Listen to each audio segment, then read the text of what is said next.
Hey everybody, thank you so much for joining us today and welcome back to the Black Star Network. I'm Suzette Speaks, guest hosting today for my brother Farajii Muhammad, who is out. We have a fantastic lineup for you today on the culture. We're going to begin in Florida. You know what? We always causing trouble. Seriously speaking, there is a bill that is being considered in the Florida legislature that some lawmakers worry will stop the existence of Black fraternities and sororities on campuses across our state. I'm going to talk about it. We're also going to deal with the Supreme Court today. The United States Supreme Court is the only court in the land without a code of ethics. Why not? And should they develop one? I'm going to have my brother Shanadu Okafor with me today to help me discuss and unpack that topic.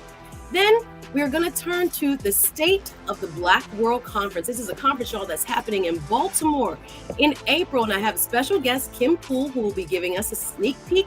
Then we are going to finish up with reparations. Yes, we're going to the West Coast. My special guest, Michael Imhotep, joins me to talk about what's going on in San Francisco. Y'all, did you hear this? Local leaders are possibly showing early support for a possible $5 million reparation for Black residents. Y'all, we're going to talk about it. Stay right here. We are ready to kick off today's episode of The Culture.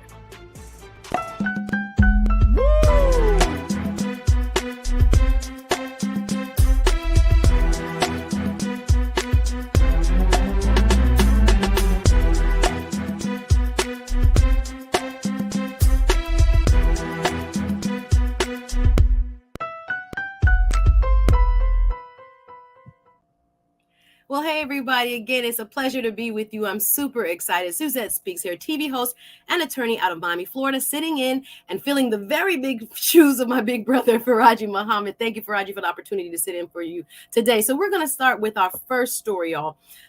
Directly out of the Florida legislature, we are seeing a bill that is highly problematic. We know that diversity, equity, and inclusion programs have had a very hostile environment as of late in the state of Florida.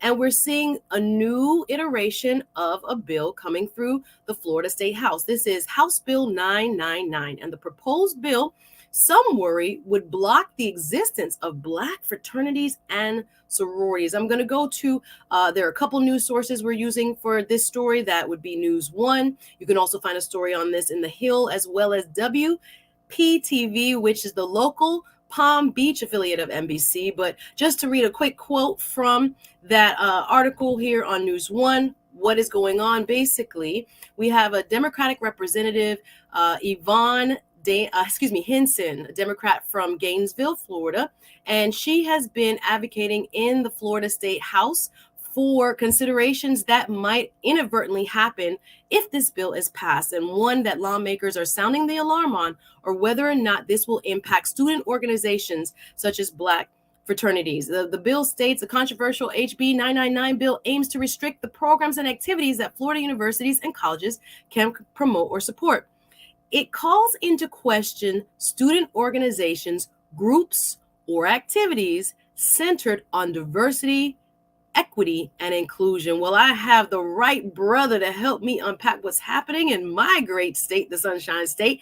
You know him. He is a continuous contributor here. He is also a diversity, equity, and inclusion expert. Y'all, please welcome back with me today to The Culture, my brother, Shanadu Okafor, who will be joining me now. Welcome, Shanadu. How are you, brother? How you doing, my sister? I'm fantastic. Good to see you hosting. Listen, y'all got me a little bit nervous, but I hope y'all will work with me and feel free to talk back. You know, this is an interactive conversation, y'all. So leave your messages in the chat, or if you're watching Team Replay, leave your comments below. We like to hear what our audience, the culture crew, has to say. So welcome, Shanadu. Listen, Florida is always going to keep us on our toes. And this proposed bill is no different. So let me just get your initial reaction. When you read about this bill, what was your initial reaction? Yeah, when I first read about this, I wasn't surprised because we all know that Governor DeSantis is posturing himself to be a substantial opponent to Donald J. Trump. So again, I wasn't surprised at what was taking place. What did surprise me, though, is that in my lifetime that we would be fighting for things that my forefathers and ancestors uh, fought to get rid of. This idea of kind of going backwards, and not just in Florida. You see it in bills in Arkansas, and you see it with Greg Abbott in Texas. It is becoming concerning, but there is no surprise on my end. So absolutely, I neither was I surprised. And again, if you don't know, in the Florida state legislature, Republicans have a super majority. So even though we've seen votes, I believe in this subcommittee, I think it was 12-5. Realistically speaking, Democrats don't even have the votes if it gets to the Florida House or the Florida Senate floor to block it, which makes it ultimately very concerning. So let's talk about what you saw in the meat of the bill. They are going after a wide range of programs. Again, we're worried because we think that, or some lawmakers have brought up the point that some of the organizations we have become accustomed to, such as fraternities, sororities, other affinity organizations around campuses, could be affected. So let's start with this. Tell us why such organizations, Black Greek letter organizations, are important to student life, because we know that this term diversity, equity, and inclusion is kind of all encompassing.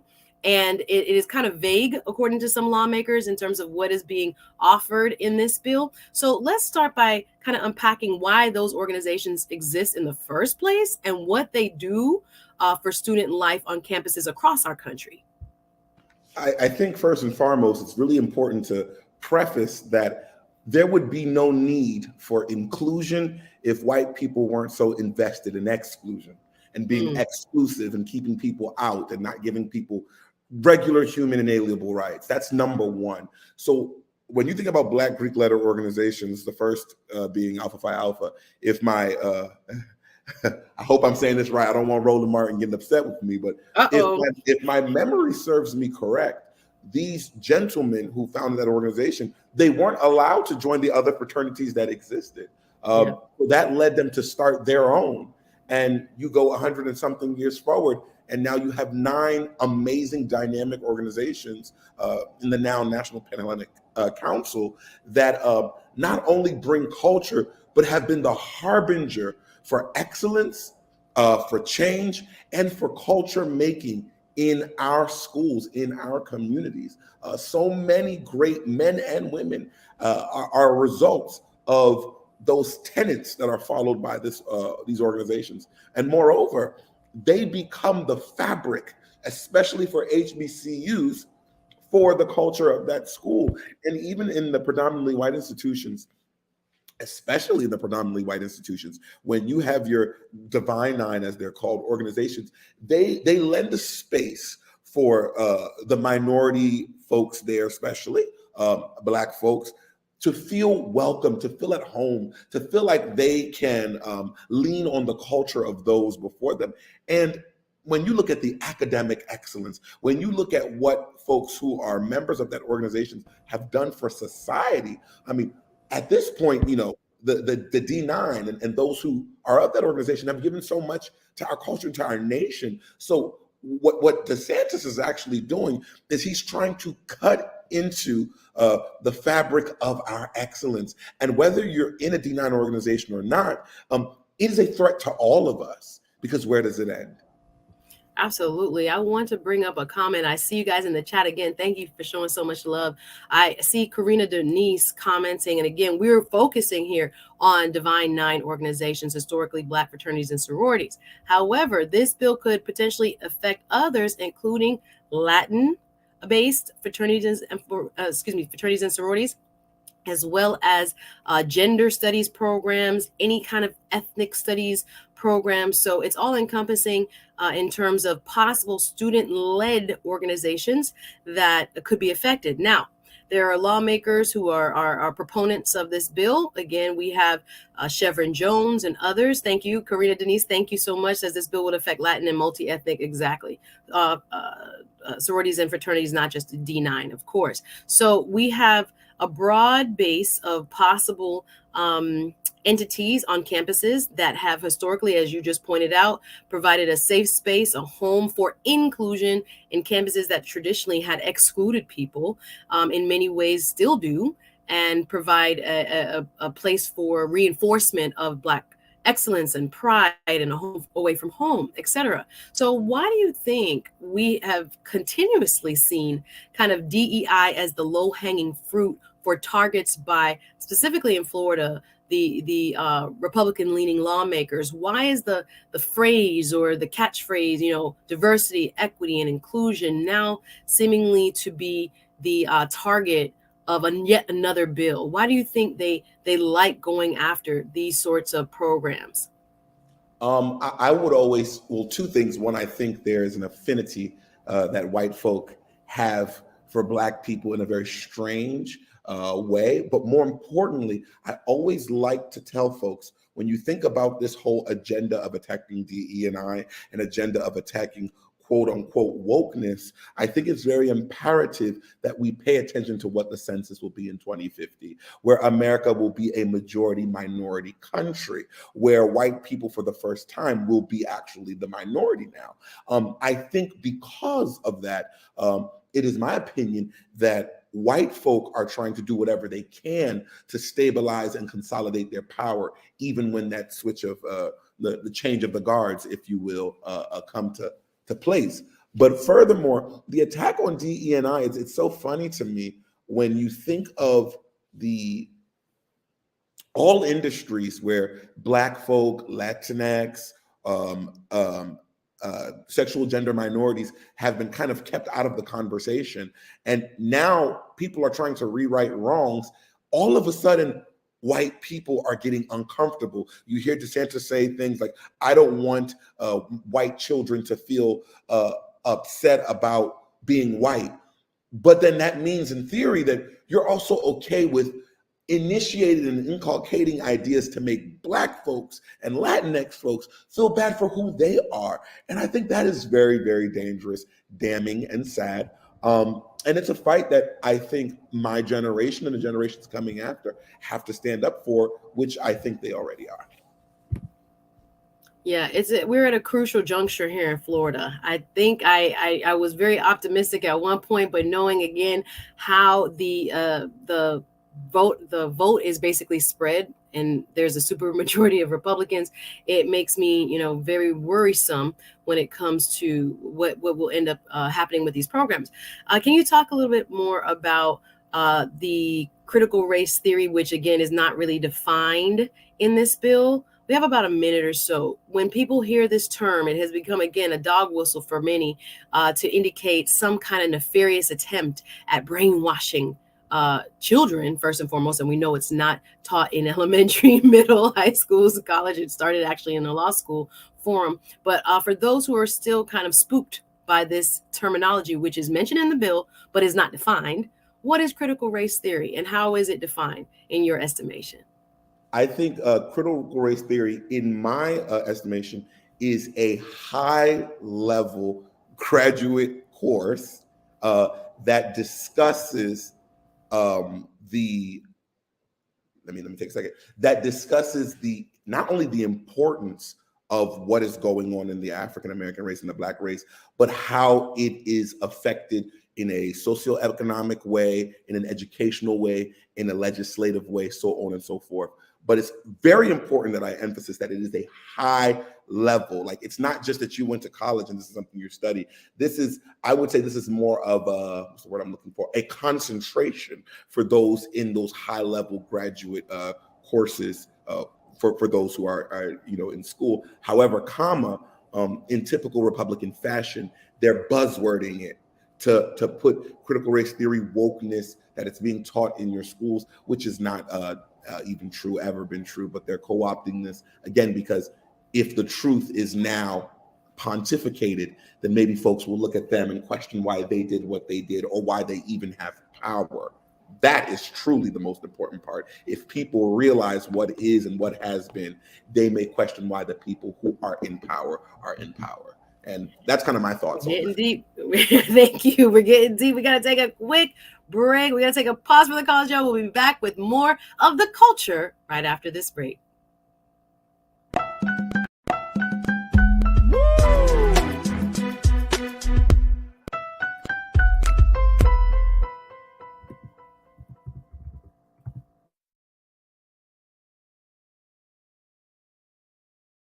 Black Star Network is here.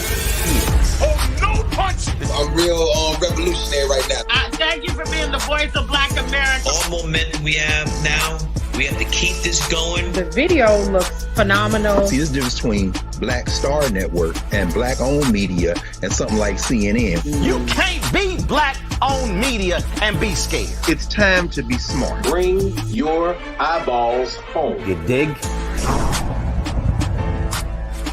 When you talk about blackness and what happens in Black culture, we're about covering these things that matter to us, speaking to our issues and concerns. This is a genuine people-powered movement. There's a lot of stuff that we're not getting. You get it, and you spread the word. We wish to plead our own cause. Too long have others spoken for us. We cannot tell our own story if we can't pay for it. This is about covering us. Invest in Black-owned media. Your dollars matter. We don't have to keep asking them to cover our stuff. So please support us in what we do, folks. We want to hit 2,000 people, $50 this month, raise $100,000. We're behind 100,000, so we want to hit that. Y'all money makes this possible. Checks and money orders go to P.O. Box 57196, Washington, D.C. 20037-0196. The Cash App is $RM Unfiltered. PayPal is R Martin Unfiltered. Venmo is RM Unfiltered. Zelle is Roland at RolandSMartin.com.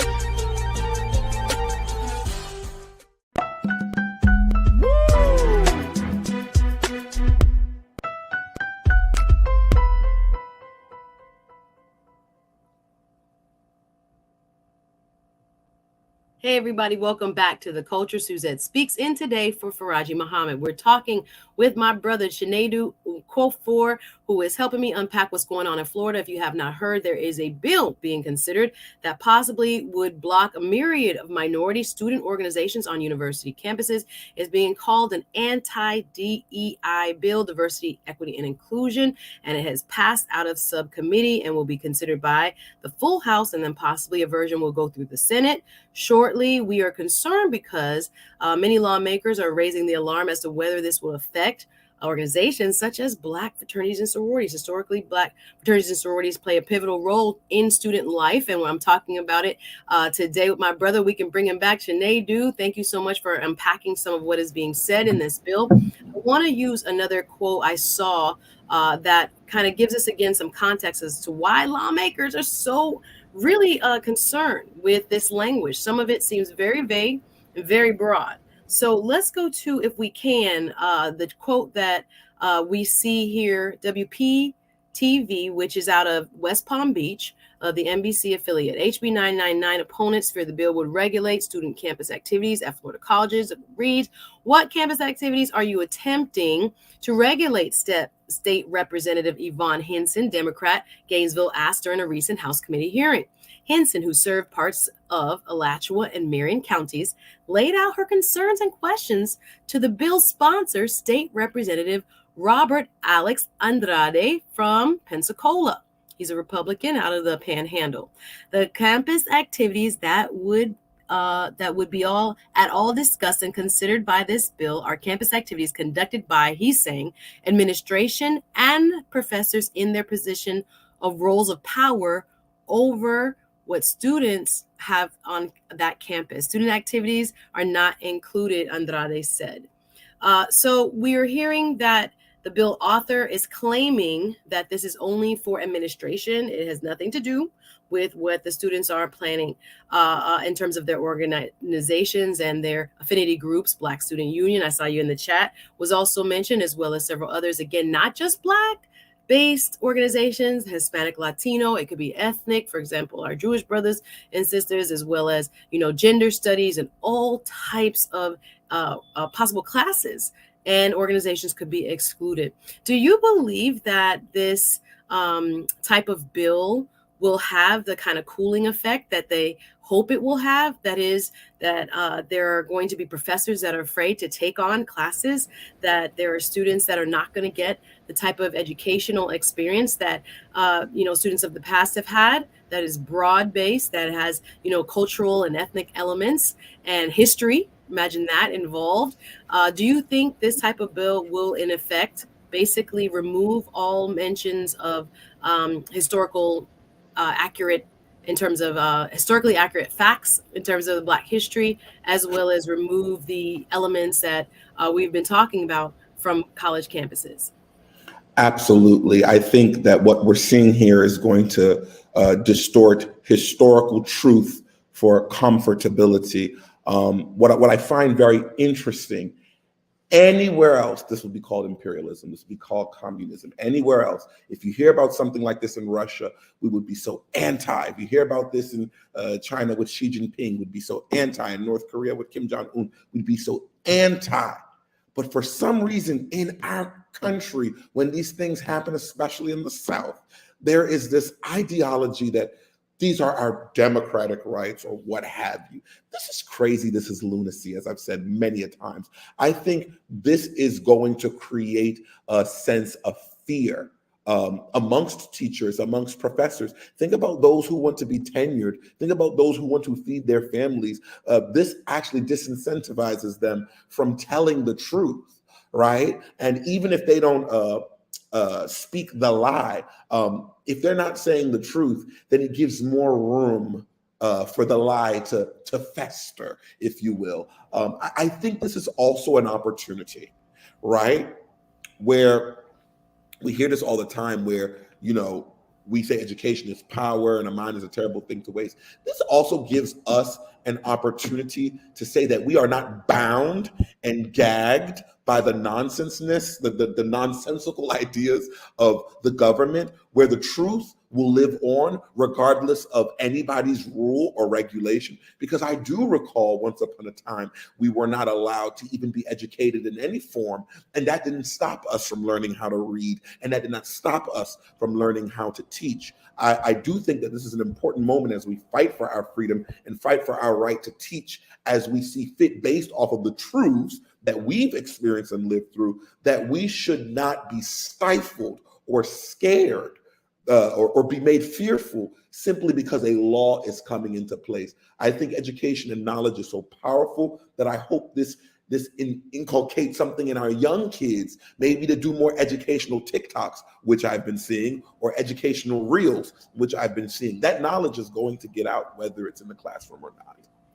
Well, that's a hopeful note, because listen, we're going to have to teach Black history at our houses and our church like we used to do. Hello, somebody, because it seems, again, this is quite an orchestrated effort to use public schools as a platform for this agenda, which is to remove certain histories and even groups that are based in diversity and inclusion from not only college campuses. My fear, Sinead, is that it's going to trickle down into, as what we've seen before, when they go to K-8 and high school as well. We got a hot conversation coming on in the chat going on here. I'm going to bring up a couple of the quotes from the Culture Crew. Thank you, guys. If you have comments and questions, this is your show, right? So please go ahead and leave them in the chat. Let's start with Janelle.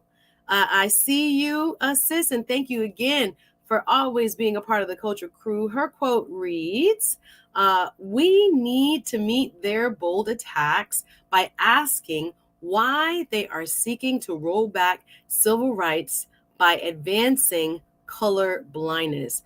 Can you react to this, please, Sinead? Because again, sometimes you see it kind of cloaked in this, why do we talk about color? And it is kind of a red herring, if you will, because we know that these our programs are designed so that we have more diversity.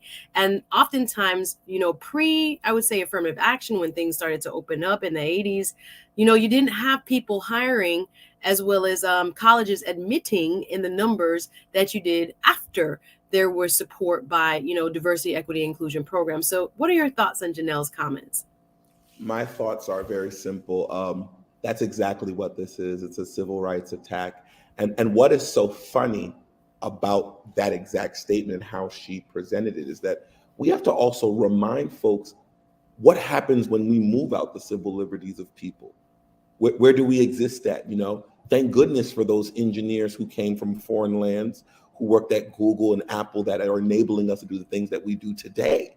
What happens when you make this place uncomfortable for people who have different ideas or from different backgrounds? So it is definitely a civil rights thing. It's a inhumane thing. And I think sometimes we need to make sure that we are cloaking it in that way, because that's exactly what it is.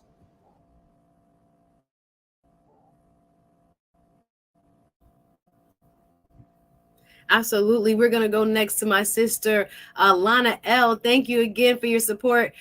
Fellow Culture Crew member, always holding us down, says, I think DeSantis is being strategic with this move. An attack on MPHC is an attack on Kamala Harris. I think it's smart politically, but Greeks are going to kick his butt. I think, yeah, our election of the vice president, Kamala Harris, did bring diversity. They see, D9 as a threat. Thank you for the end part of that quote there. Appreciate that, Keenan. But yes, D9 has come to the forefront with the election of Kamala Harris. A lot of us already were quite familiar with their storied history and storied past. But now, is this maybe a power play to kind of get back at the D9 support and strong organizational capacities on the ground? So that for future, I mean, I've heard Brother Roland Martin say, we plan for the next 5 years. They're planning for the next 50 years when it comes to the outcomes of what this country looks like and what its institutions look like. Do you think it's, kind of a specific attack on D9? Absolutely. It's a complete attack on Blackness. And I think it's important that we say that, because if you need an example, look at those amazing 8 years that we had voted for one of the greatest presidents, arguably in our history of this nation. And then look what we got right after. There's this idea of, even if Black folk are bringing things that could help everybody, it's this visceral feeling that Blackness is not good enough. And they're just using D9 as something, as a stud point, for their attack on Blackness altogether, on Black liberation. And most importantly, if you pay attention, what the folks at D9 were able to do is bring people together, the college educated and the non-college educated, white collar, blue collar, celebrity, every day. And that is a threat to the plight of white supremacy. Man, it is for sure, I think, orchestrated in a way so that, again, the institutions that have flexed a little muscle, not a little, a lot of muscle within our community can somehow be targeted and even crippled, some would argue, going forward by making sure they cannot be on campuses. Again, I've seen quotes, and I don't know if you could put up a quote I saw from News One, Keenan, Senator Chevron Jones, a colleague and friend of mine here from Miami. He represents parts of Miami and Broward County, said during a debate, that he is obviously very concerned. And again, I'm so grateful for so many of our political leaders here in Florida, even though they are outnumbered when it comes to voting. They stay very vocal and they try their best to bring light to, what's happening. So my question to you, Chinedu, is how do we even fight this? Because if the votes are, not there in terms of the balance of power in the state legislature, again, Republicans have this super majority. They don't need, Democrats don't even have to show up, and they would vote in a large enough number based on the layout of the House to pass what they want to. What do we do? What would you suggest, whether it's through, organizational structures, whether it's, we had a wonderful interview with someone from Black Lives Matter come through yesterday when we had to kind of cut away and do some work behind the scenes. But what do we do, the everyday person? So you read this and you say to yourself, this is crazy. How can you affect change where you are? I think what's important, you can affect change by where you are, more importantly, by getting involved, not taking this as a joke. I think what you said about Roland, or what Roland said, is very, very pivotal. We're planning for 5, they're planning for 50. And if we're planning just for 5, then we have to keep planning over and over and over and over and over again. It's important that folks get involved locally with their community, and more importantly, that people are having these conversations. And I would say to my fellow young people, y'all, it's our turn. Our elders did what they could. It's our time to have these conversations and put some action on these conversations to make sure that folks are putting respect on our names. And lastly, but never the least, it's important to join some of these organizations, not just Black Greek letter organizations, but Black affirming, Black liberation organizations, because you need to be around like-minded people, because it's very, very easy to get lost in the Black struggle when you are surrounded by a sea of whiteness? And Sinead, we have to stay encouraged, brother. We're going to have to hold the conversation right there. We got to take a short break. But after this break, more of the conversation with Sinead Okafor right here on The Culture. Stay tuned.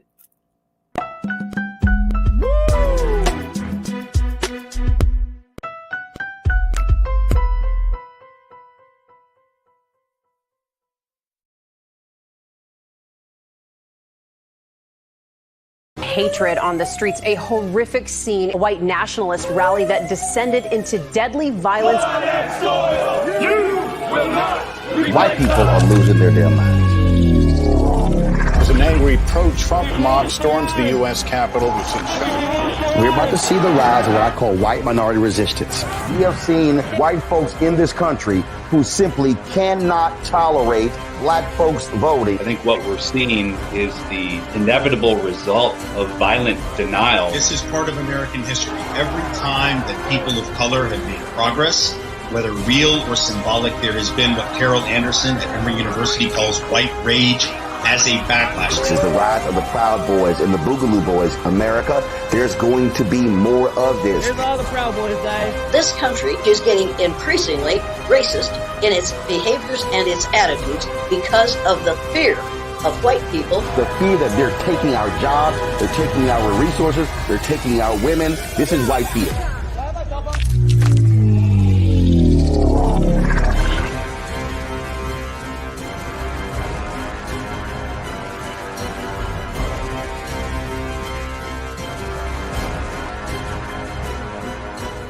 Black Star Network is here. Oh, no punch! I'm real revolutionary right now.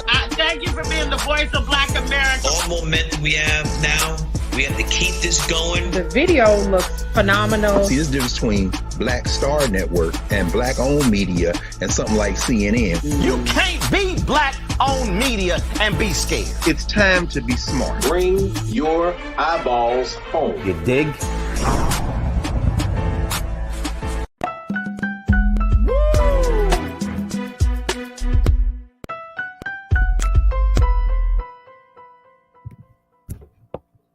Hey, everybody. Welcome back. It's Suzette Speaks, filling in for Farajii Muhammad right here on The Culture. Good to be with you.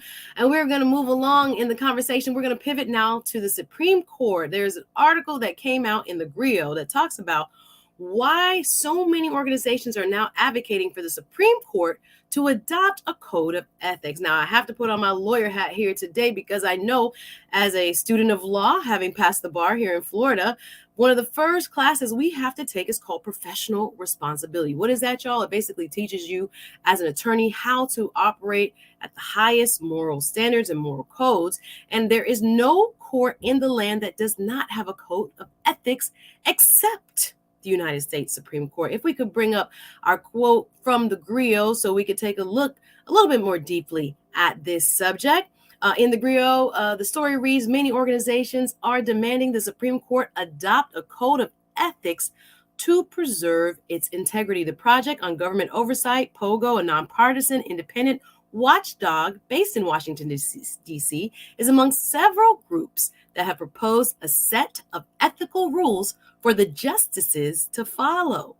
Sarah Tuberville, director of the Constitution Project at POGO, told the Griot that her organization has advocated for the Supreme Court to adopt, quote, a stronger ethical standard for self-preservation. That's real, y'all. We're going to bring back our diversity, equity, and inclusion expert and regular contributor here on The Culture, Mr. Sinead Okafor, who is going to come through and let us know what he's thinking about this. Now, again, I'm partial because I have to follow a lot of rules as an attorney.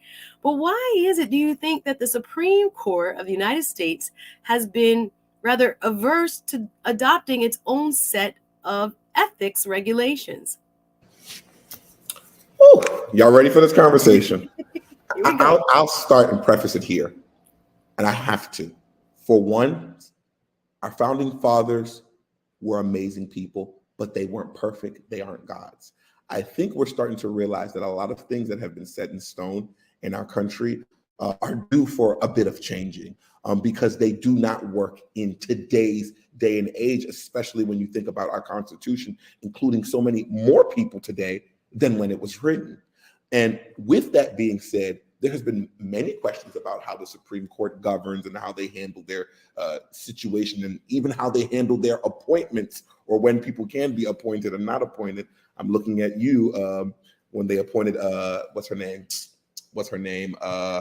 Ketanji Brown Jackson. Right before her, the white lady. Yes, I'm looking at her face. Oh my goodness, the lady from the Midwest. I know exactly who you're talking about. Yes, but the process they went into in getting her into her seat very quickly while President Trump was on his way out. But when Merrick Garland, almost a year before Barack Obama was getting out, that didn't take place. So there is so much to be done, but more importantly, about how these folks in the Supreme Court act.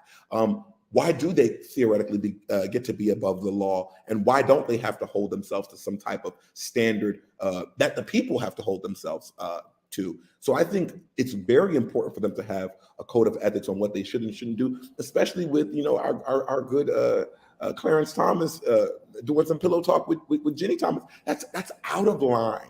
And even the leak about the Roe v. Wade situation that took place around the springtime last year, there is something going on in the house. The call is coming from inside the house. You know what, Sinead, and I could not agree with you more, because we are seeing a situation in which there is kind of this, I don't know, secret handshake going on, where you have just mentioned cases that bring this to the forefront, right? So we saw Mr. Clarence Thomas, Supreme Court Justice Clarence Thomas, one of the elder statesmen, probably the eldest on the court right now, participate in cases that many observers would say he should have recused himself, right? So you have his wife, who was being called to answer questions with respect to her involvement in January 6th. We have, they came together and came up with this excuse as if they don't talk, husband and wife, about their politics and what she does as an individual. Ginny Thompson is a very politically active person. She says she has been before she married Clarence Thomas and remains so now. But what about that? Why are we seeing less recusals when it comes to what many people who are just, lay people looking from the outside would say, you have a relationship with this person, or, you seemingly would not be impartial. That's the key, because judges, especially on the Supreme Court, even though we know it has become much more political. Amy Coney Barrett. Coney Barrett. Yep. I was like, I keep looking at her face in my mind's eye. Amy Coney Barrett, again, who had never really, served for any long lengths of time, et cetera, et cetera. As you said, she was pushed through very quickly and had a political bent that people were really concerned about, right? Prior to some of her writings when she was a professor, really led to, those of us who basically predicted what she would be on the court, for the long term, for her lifetime, actually. So back to Ginny Thomas, Clarence Thomas, why is it okay? And I know it's not. See, I can't even ask the question, because I'm like, why would it be okay for Supreme Court justices to pick and choose for themselves when they don't recuse themselves, when everyone else, like I said, if there's a conflict of interest in the state court, me as an attorney, I can raise it and I can say, clearly, judge, this person, you can have judges removed all the time from cases, or cases removed from what they call forums, their location, because of bias, right? We have rules for that. Why is it that the Supreme Court, you believe, and again, we probably stand on the same side of this issue, but why do you think they would believe that they alone should be able to make the calls as to whether or not they participate and hear certain cases?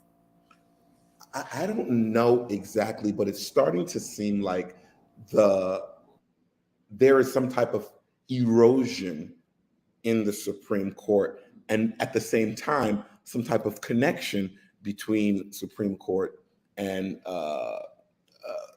politicians. That's what it seems like to me.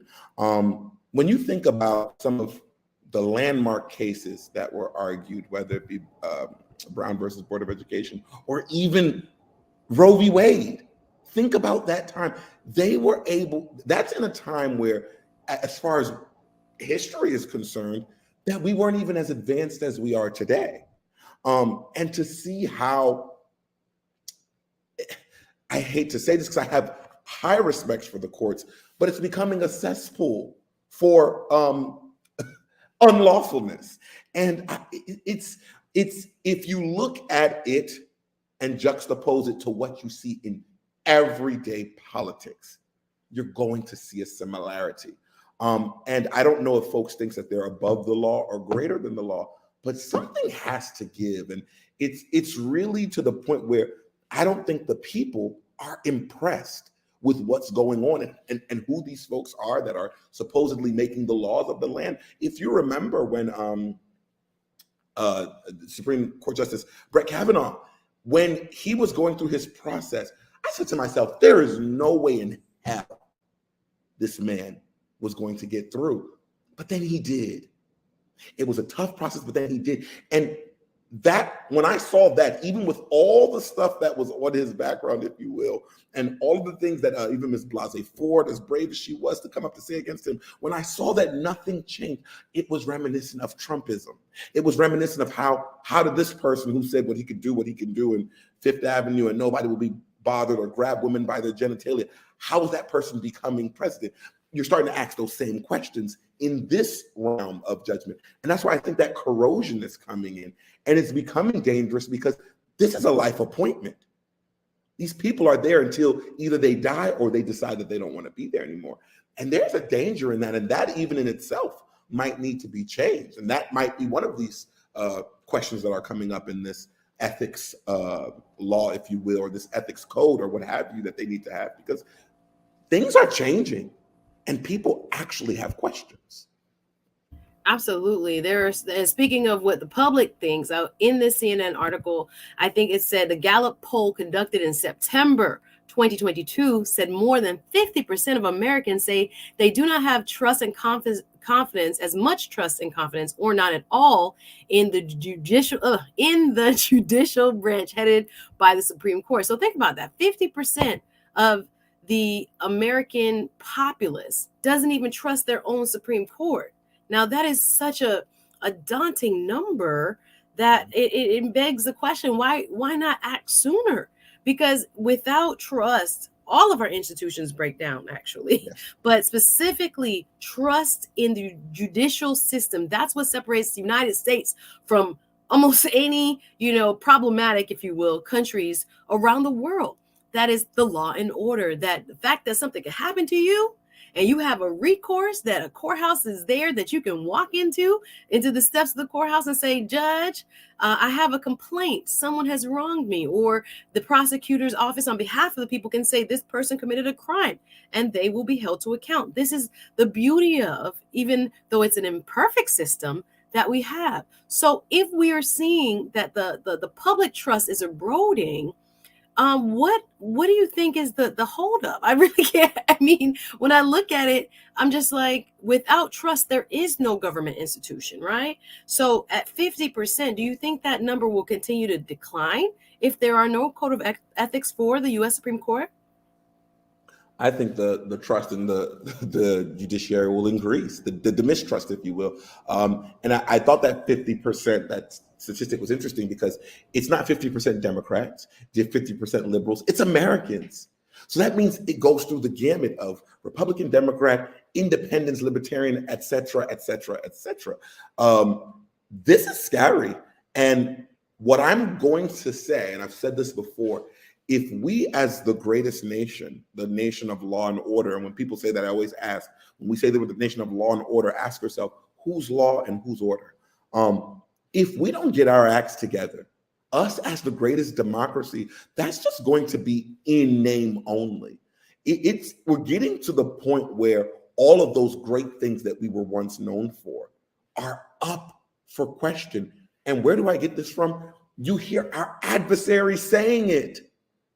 You hear them talking about how America is not as great as they seem. So I think I love this nation, and I believe that this nation has so much room to grow. But I think in that process, there's nothing wrong with saying, folks, we have an issue, but we also have an opportunity.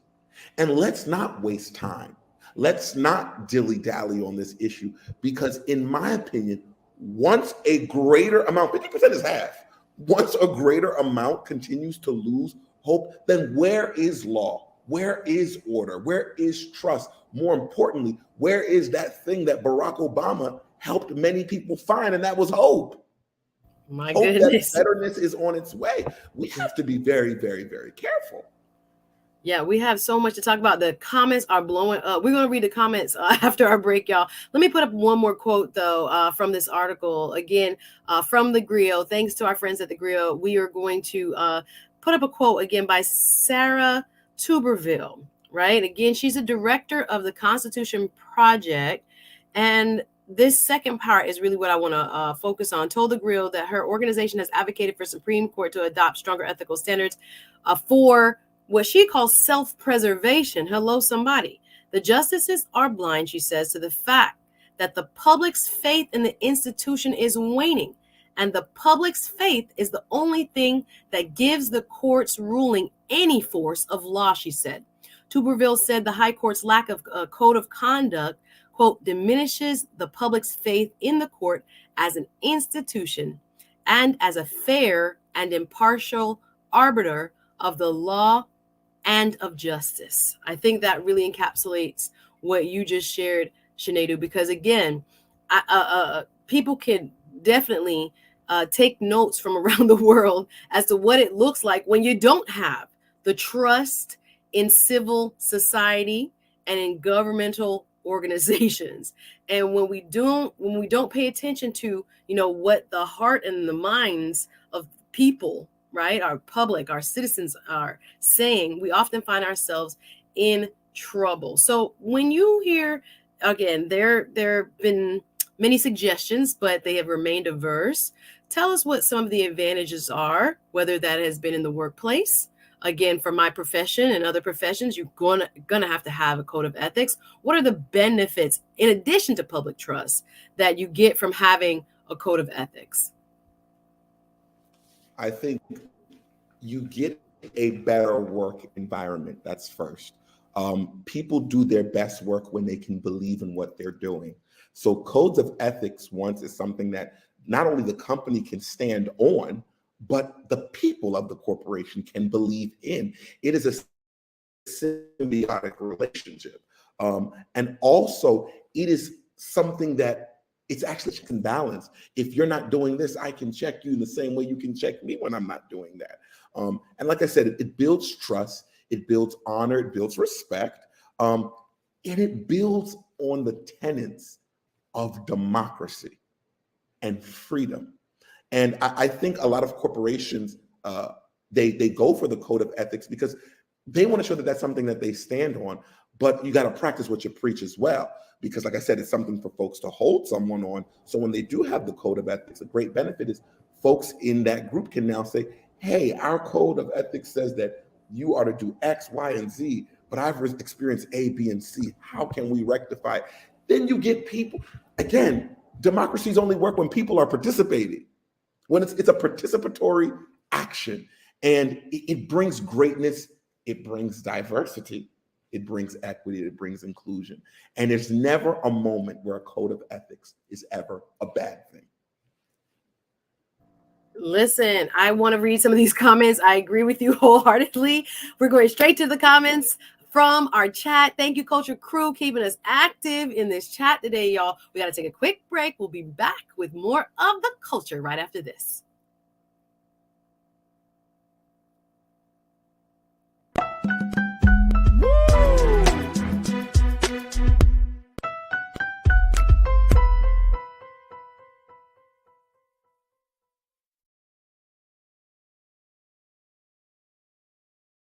When you talk about blackness and what happens in black culture, we're about covering these things that matter to us, speaking to our issues and concerns. This is a genuine people-powered movement. There's a lot of stuff that we're not getting. You get it, and you spread the word. We wish to plead our own cause.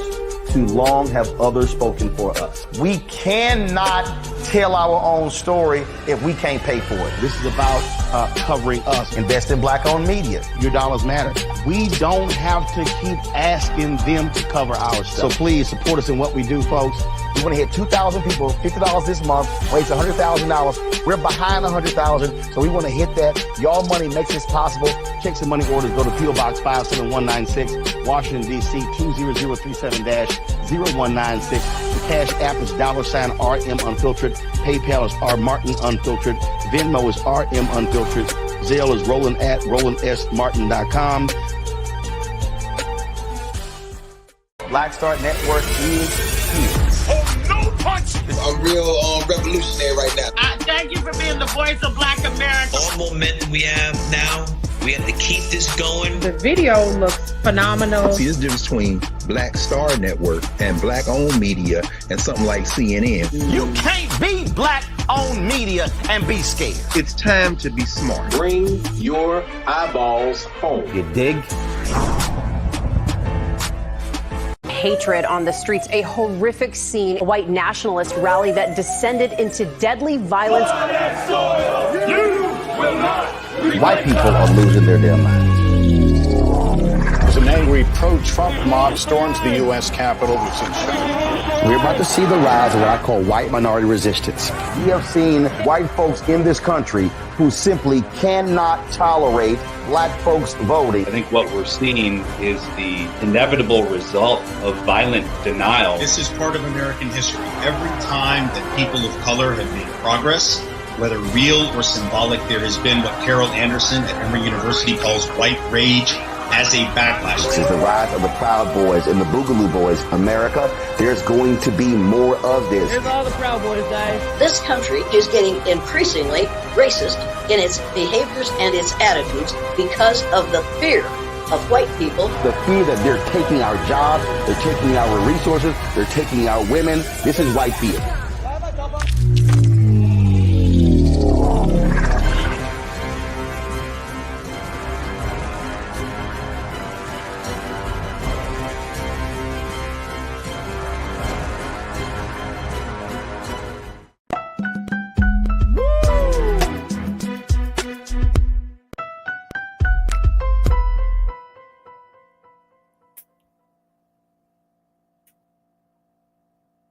Hey everybody, we're back on The Culture right here on the Black Star Network. Suzette Speaks, sitting in for Mr. Farajii Muhammad. We're just going to go through some of the comments. Let's bring back Sinedu as we wrap up on the Supreme Court and the Code of Ethics that they probably should adopt sooner than later. Let's go ahead and read a few of your comments, guys, before we get to our next topic. We're going to start with, how about Janelle Fields? She writes, why won't Congress and the executive branch make the judicial branch behave? Aren't they supposed to be three equal branches of government? Girl, you said a word. Let's go next to Karina Denise. Let's do that. Hey, sis. And she'll be joining me tomorrow, filling in for Farajii. She says, this is a lifetime appointment. Blank needs to go.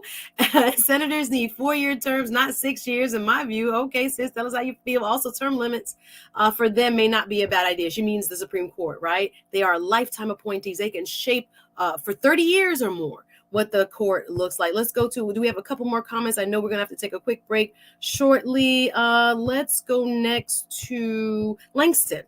Langston, I saw your comment.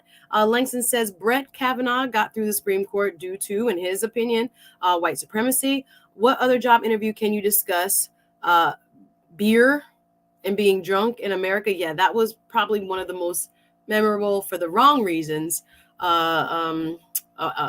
Confirmation hearings that we've had. And again, if we had code of ethics, you know, maybe we wouldn't even have a person who had such questionable backgrounds on the Supreme Court. Again, we have to take a break, y'all. Karina Denise, real quick, let's get one more. Appears that SCOTUS does not give a darn about the public's faith. The Supreme Court of the United States doesn't give a darn about the public's faith. And why would they, when the conservative majority are drunken with power? We got to leave it there. I got to let my brother, Sinedu Okafor, go. And I appreciate you being with us. We got to take a break. More of the culture. We'll be back with Michael Imhotep right after this. Stay tuned.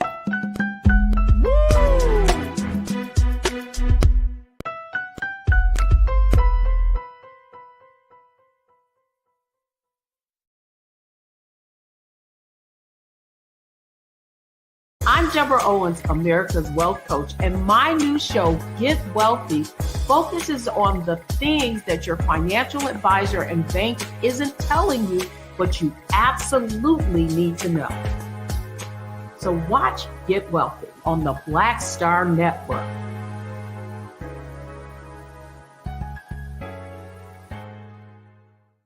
Black Star Network is here. Oh, no punch! I'm real revolutionary right now. Thank you for being the voice of Black America. All momentum we have now, we have to keep this going. The video looks phenomenal. See, there's a difference between Black Star Network and black-owned media and something like CNN. You can't be black-owned media and be scared. It's time to be smart. Bring your eyeballs home. You dig?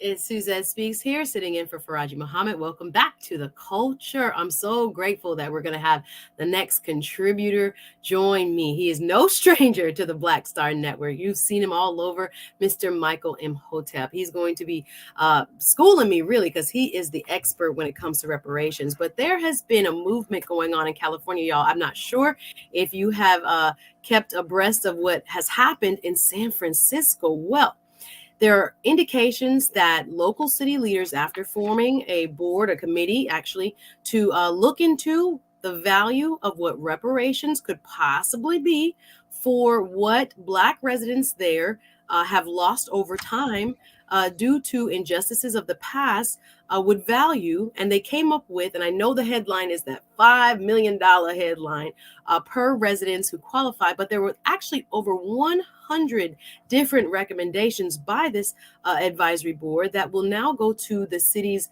main board of governance for consideration. Now, I am so excited, yet even surprised, if I'm being honest, that the movement for reparations has gotten this far, so far that a city the size of San Francisco is thinking about putting a major policy initiative like this forward. Well, we're going to get to the bottom of this, and the devil, yes, is in the details. I want to welcome now, as a guest contributor today with me, Mr. Michael Imhotep. Welcome, sir. Hey, Suzette, how you doing today? It is a pleasure and privilege to be alongside you, brother, to be sitting here. You too. Thank you very much. And again, I am not the most, what should I say, knowledgeable about what has been going on in the fight for reparations. So I'm grateful that you're here and you're going to be able to shed some light on what's going on in San Fran. So what do we have here? I know, again, preliminarily, this is, what should I say, a suggested framework. No one's getting any money just yet. But tell us what you have seen as your initial reaction with what's going on in San Francisco over there on the West Coast. Okay, and just very quickly, I'm a historian. I don't claim to be an expert on reparations, even though I know a lot about it. Okay, I hear you talk about it all the time. That's why I call you. Oh yeah, well, I'm a historian and I study history, law, politics, and economics, but I don't claim to be an expert on reparations. Okay, but what we have here is you have a proposal of a one-time payment going to African Americans who are eligible, who would be eligible in the city of San Francisco, not for slavery, because San Francisco does not have a history of slavery, just as generally speaking, California does not have a history of slavery, because California came into the Union in 1850 as a free state, not a slaveholding state. So this would be, according to the article from CNN.com called San Francisco Leaders Show Early Support for $5 million Reparation Payments for eligible Black residents. It says that San Francisco's Reparations Advisory Committee, which was created in 2020 to craft a plan to address institutional city-sanctioned harm inflicted upon African American communities. Okay, so this would be a one-time payment of $5 million, and it's not. Now you have some on the committee who support this. However, generally speaking, understanding the finances of San Francisco, and San Francisco has a $728 million budget deficit over the next 2 years, it's unlikely that this will actually be implemented. Okay, but you have the California Reparations Task Force, which is at the state level. You also have a San Francisco Reparations Task Force as well. And the $5 million were some of the more than 100 recommendations made by a city-appointed reparations committee tasked with the question of how to repair the damage of systemic racism, redlining, housing discrimination, things like this in the city of San Francisco. Okay, wonderful foundation laid, my brother. Thank you for that. This is the CNN article we are referencing, guys. You can go check it out on CNN.com. It's up there. San Francisco leaders show early support for 5 million reparations payments for eligible Black residents. So my question to you, Mr. Imhotep, why is California like the standout? Is it just the progressive nature of politics there? I don't hear this coming out of other states, or maybe there are other similar programs or considerations being made. Of course, we've heard, a couple of cities do things like maybe give housing down payments. Sure. That was Evanston, Illinois. So let me address that. Okay. Go ahead, brother. I know you know the background. Go ahead. Yes. Let's take Evanston, Illinois first, because the person who spearheaded that, her name was Robin Ruth Simmons. I interviewed her on the African History Network show for an hour, to break down what actually happened. Now, the state of Illinois abolished slavery in 1818. Evanston, Illinois, the city of Evanston, Illinois, wasn't founded until the 1840s. You had a lot of woke ass people running around who didn't do research, who said, they should do reparations for slavery, things like this. Evanston does not have a history of slavery. So when you have a city, they're not going to do reparations to repair the damage of something that the city did not inflict. When you look at what San Francisco is doing or what they're proposing, they are saying specifically they are working to repair the damage that the city inflicted upon African Americans, not what the state did, not what the federal government did, because they don't have those type of resources. Evanston, Illinois is a city of approximately 60,000 people with a percentage of African Americans at 16% and declining. They don't have a history of slavery, but they had a rampant history of housing discrimination and redlining. And there's still some African Americans alive today who live in Evanston who were the victims of the housing discrimination and redlining. So this is what their reparations program, the $25,000 vouchers towards housing, was designed to remedy, not slavery. Okay, so when we look at reparations on a city level, and we have a reparations task force here in Detroit, I'm not on it, but I do know people on the reparations task force. They are looking at repairing the damage that the city did. You first have to understand history in your city and the damage that the city did to understand what to repair. California is very progressive because both the state legislature is controlled by Democrats. It's the most populous state in the country, and you have a Democratic governor, and that came through voting. Okay. The 500-page report that they released back June 1st, 2022 is the most comprehensive analysis of African Americans and what has happened to us since the Kerner Commission report came out in 1968. All right. So I encourage people to research what the California Reparations Task Force is doing, and they are going to the proposals for reparations is going to be distributed, if it passes the state assembly, based upon lineage. Okay, you'd have to be able to provide evidence that you are a descendant of a person of African descent who was here prior to 1900, or a person of or free African American here who was in the U.S. prior to 1900. The reason why they have to do it based upon lineage and not based upon race is because in the state of California, race-based policies are illegal. It's illegal to have a policy only for African Americans, and they want to make sure that if anything gets passed in the state legislature, it doesn't get overturned in court, which it will be, because Republicans will file lawsuits, and some brain damaged Negroes will also file lawsuits as well to block it. Okay, now at the federal level, Title VI of the 1964 Civil Rights Act, Section 601, non-discrimination and fairly assisted programs, bans race-based policies. So if reparations happens at the federal level, most likely what California is doing will be the model, because race-based policies at the federal level are illegal as well, which is why if we're seeking a legal remedy to a historical problem, we must understand both law and history.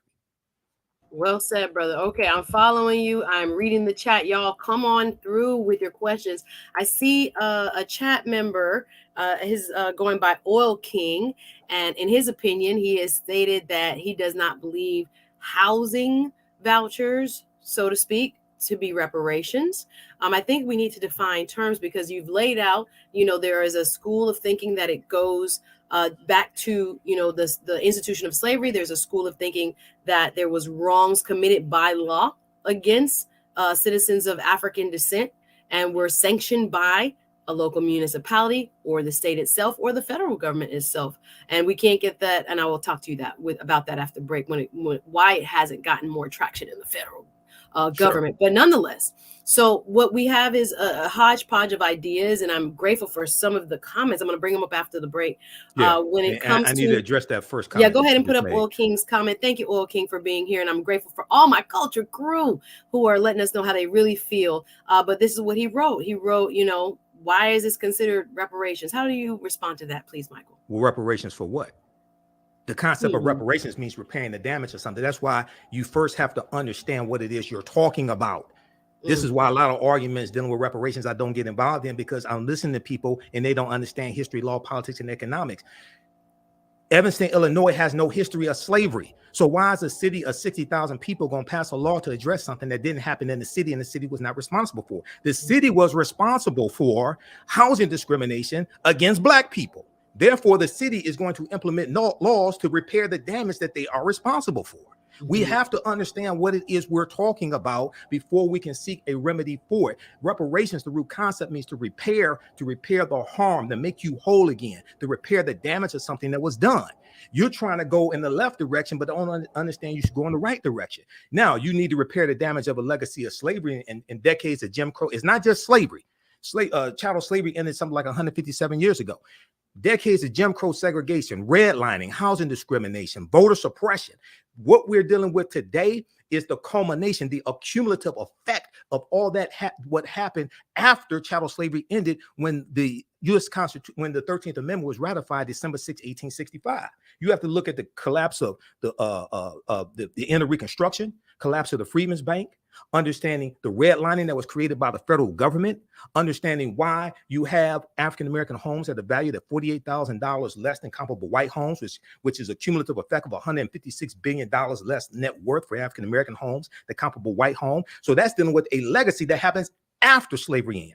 So when we deal with repairing the damage of a history of slavery and all that happened after that, we have to change the laws and policies that were put in place that continue to inflict the harm today. Cash payments are not going to do that. Cash payments can be part of a comprehensive reparations problem, but anybody with any intelligence who understands the spending habits of African Americans know damn well if we all got $1 million a day, white people will have it all back by this time next week. And the only thing you would have done is stimulated their economy, but the laws and policies that maldistributed wealth, power, and resources will still be in place, still inflict the harm, and you haven't repaired the damage. Well, we're doing work over here. Michael is really breaking it down. Let's put up Chris Big. I see your comment there, brother. It says reparations really is the wrong word. Again, we're getting context now to as far as damages go in terms of the law in the United States. Consequential damages is one type of damages we would be eligible for under the law. Okay, I'm getting into the legalese here. And personally speaking, understanding white supremacy, I would take the name reparations off of it, because anytime you say reparations, it automatically brings up resistance. I would talk more understanding that most of the people who got to vote for these policies are white, especially at the federal level. Okay, I would talk about the actual policies and how it's going to help not just African Americans, but help America in general, because anything that benefits African Americans is going to help America in general. The executive order that President Joe Biden did for student loan forgiveness, that's going to move 500,000 African American families from a negative net worth to a positive net worth, but it will also benefit white people as well. It's going to really help a lot of African Americans, okay, and discharge a little more than 25% of our student loan debt is going to be discharged when you talk about African Americans, but it's also going to help a lot of white people also. So what's good for African Americans is also good for America. So when we present these remedies, when we present these policies, understanding that the majority of the people in the U.S. House of Representatives and the U.S. Senate who have to vote for this are white, you also need to talk about how it's going to help them and their constituents as well, not just African Americans, if you actually want to get something accomplished. I love it. We're peeling back the layers, y'all, but we got to take a quick break. I'm here on with Michael Imhotep doing work, y'all. This is The Culture. We'll be back with more right after this.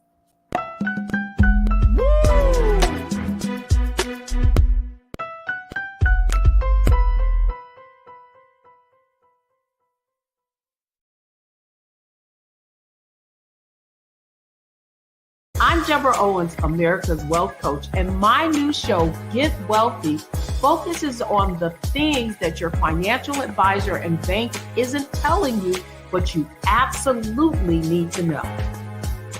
So watch Get Wealthy on the Black Star Network.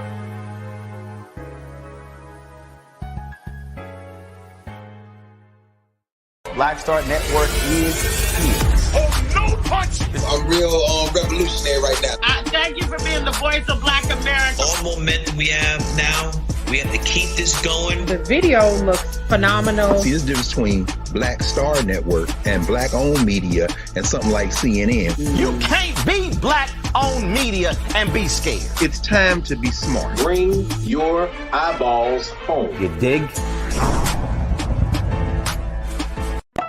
When you talk about blackness and what happens in black culture, we're about covering these things that matter to us, speaking to our issues and concerns. This is a genuine people-powered movement. There's a lot of stuff that we're not getting. You get it, and you spread the word. We wish to plead our own cause. Too long have others spoken for us. We cannot tell our own story if we can't pay for it. This is about covering us. Invest in black-owned media. Your dollars matter. We don't have to keep asking them to cover our stuff. So please support us in what we do, folks. We want to hit 2,000 people, $50 this month, raise $100,000. We're behind 100,000, so we want to hit that. Your money makes this possible. Check some money orders. Go to P.O. Box 57196, Washington, D.C. 20037-0196. The Cash App is $RM Unfiltered. PayPal is R Martin Unfiltered. Venmo is RM Unfiltered. Zelle is Roland at RolandSMartin.com.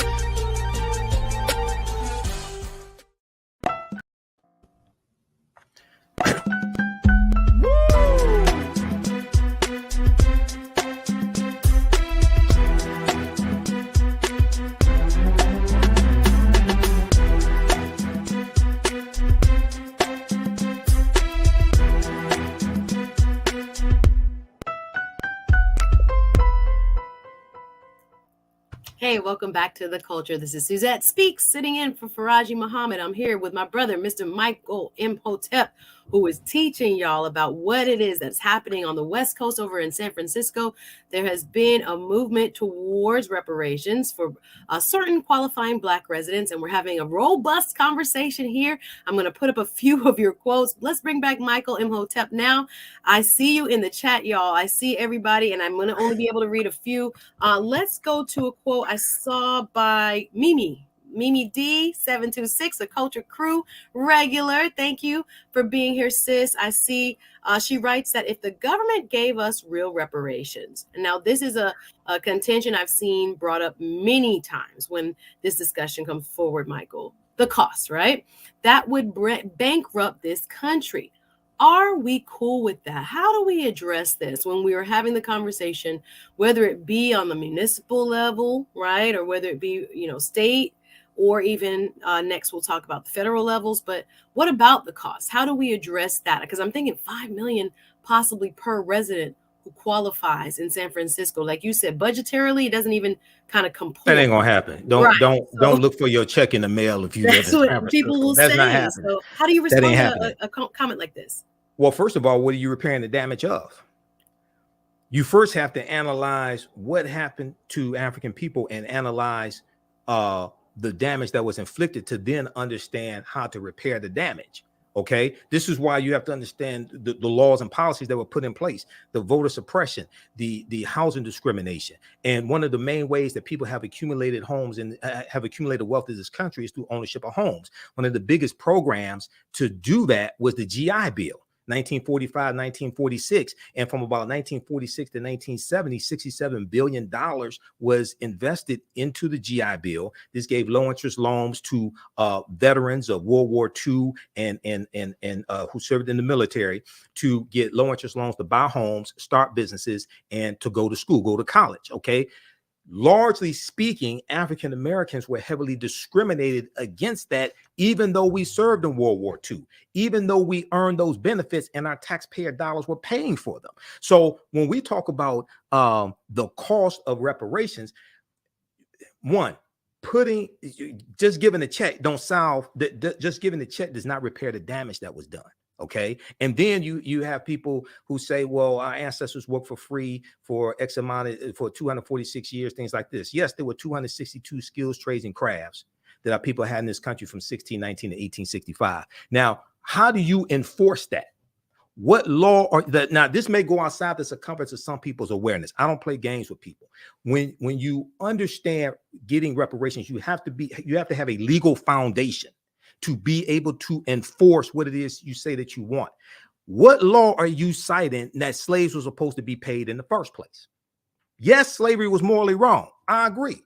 Yes, it should not have happened. But when you study the laws of this country, when you study the U.S. Constitution, which is the first legal document that you should read, slavery was sanctioned by the U.S. Constitution. It was legal.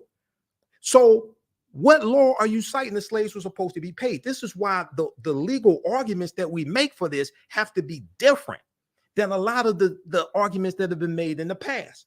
One of the legal arguments, and I've talked about it on this show, deals with enforcing the Black Freedmen Indian Treaties of 1866, which is what one of my teachers, Dr. Claude Anderson, has been fighting and enforced for years. And then more recently, Attorney Demario Solomon Simmons, who is of Muskogee Creek ancestry and who is a frequent panelist on Roland Martin Unfiltered as well, he's been fighting for that because that is an actual example of us getting some type of restitution or reparations from the 5 civilized tribes of Native Americans, the Choctaw, Chickasaw, Creek, Cherokee, and Seminole Indians, who all owned African slaves. And then after the Civil War ended, they were forced by the federal government to allocate land to those Africans that they own and set them free and give them membership in those Native American tribes, give them all the rights and privileges of Native Americans. When you studied Black Wall Street in Tulsa, Oklahoma, we love to talk about Black Wall Street. I've studied the history of it, but we don't understand that Tulsa, Oklahoma was founded by Creek Indians around 1834.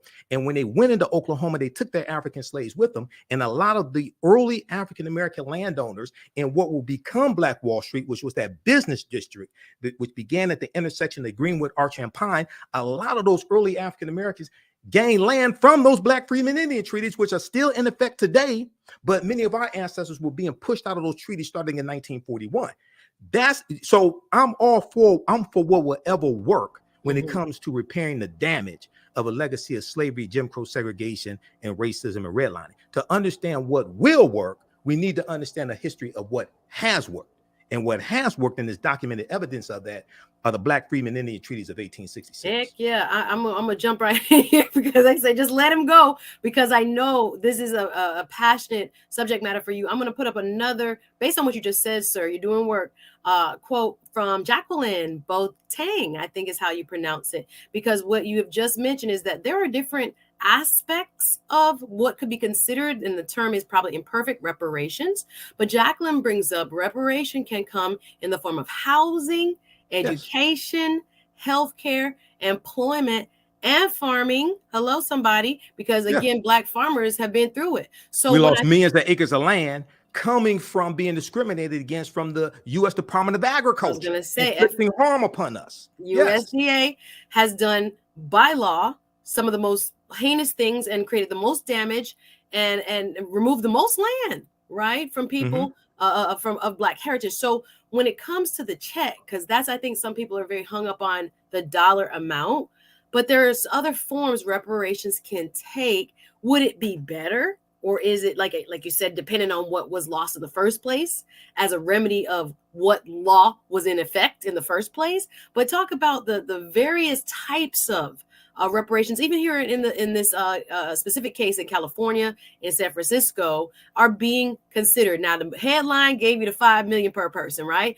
But there were other suggested remedies, over 100, in fact. So can you talk about what other, even in the broader sense or directly related to the San Francisco proposal, forms of reparations that are being suggested?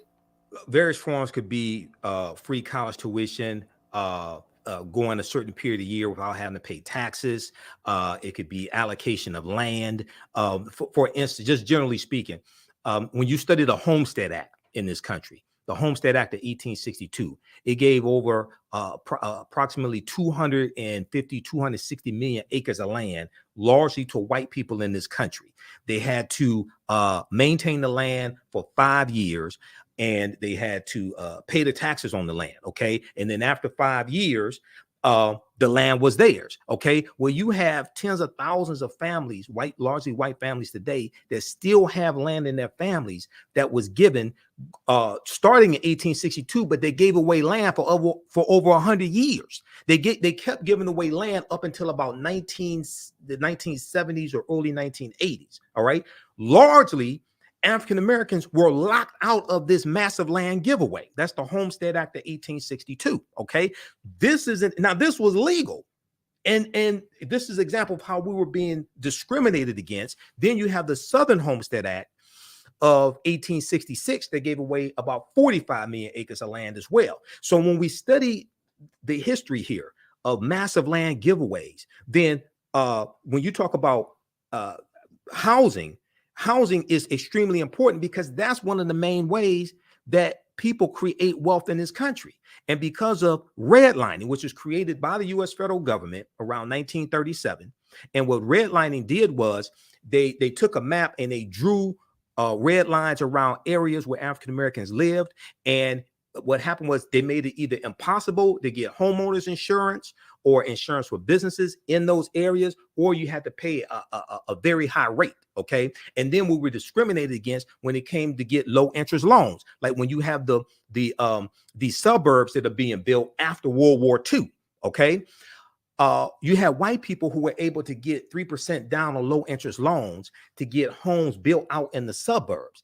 African Americans were largely locked out of being able to take advantage of those benefits we earn in our taxpayer dollars paid for. So we're locked in the inner city. Then the U.S. Interstate Highway Acts in 1952 and 1956 drive 41,000 miles of U.S. interstate highways all across the country. Comes right through Detroit, right near where I live. I live where Black Bottom was, right here in Detroit. It wipes out thousands of homes and businesses. This place is about 1 million people. The article that I posted here called Bulldozed and Bisected is an excellent analysis from NBC News that documents this. Okay.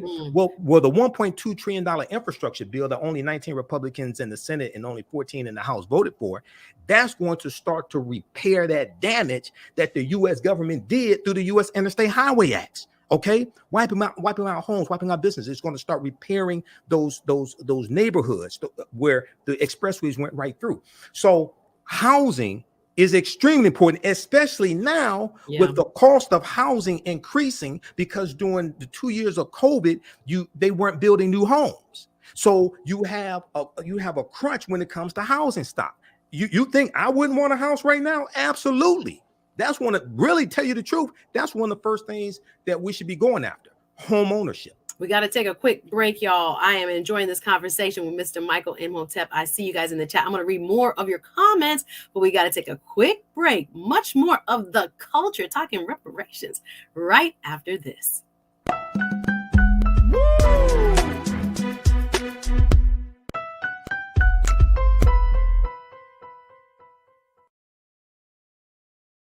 Hi, I'm Dr. Jackie Hood Martin, and I have a question for you. Ever feel as if your life is teetering and the weight and pressure of the world is consistently on your shoulders? Well, let me tell you, living a balanced life isn't easy. Join me each Tuesday on Black Star Network for a Balanced Life with Dr. Jackie. We'll laugh together, cry together, pull ourselves together, and cheer each other on. So join me for new shows each Tuesday on Black Star Network, A Balanced Life with Dr. Jackie.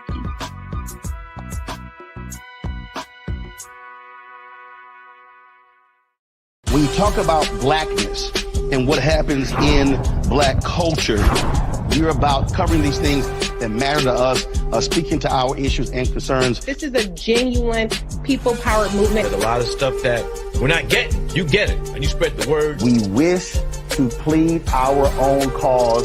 Too long have others spoken for us. We cannot tell our own story if we can't pay for it. This is about covering us. Invest in black-owned media. Your dollars matter.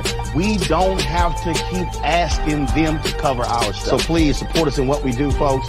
We want to hit 2,000 people, $50 this month, raise $100,000. We're behind 100,000, so we want to hit that. Your money makes this possible. Checks and money orders go to P.O. Box 57196, Washington, D.C. 20037-0196. Cash App is $RM Unfiltered. PayPal is R Martin Unfiltered. Venmo is RM Unfiltered. Zelle is roland@rolandsmartin.com. Hatred on the streets, a horrific scene, a white nationalist rally that descended into deadly violence. White people are losing their damn minds. As an angry pro-Trump mob storms the U.S. Capitol, we're about to see the rise of what I call white minority resistance. We have seen white folks in this country who simply cannot tolerate black folks voting. I think what we're seeing is the inevitable result of violent denial. This is part of American history. Every time that people of color have made progress, whether real or symbolic, there has been what Carol Anderson at Emory University calls white rage as a backlash. This is the rise of the Proud Boys and the Boogaloo Boys. America, there's going to be more of this. Here's all the Proud Boys, guys. This country is getting increasingly racist in its behaviors and its attitudes because of the fear of white people. The fear that they're taking our jobs, they're taking our resources, they're taking our women. This is white fear.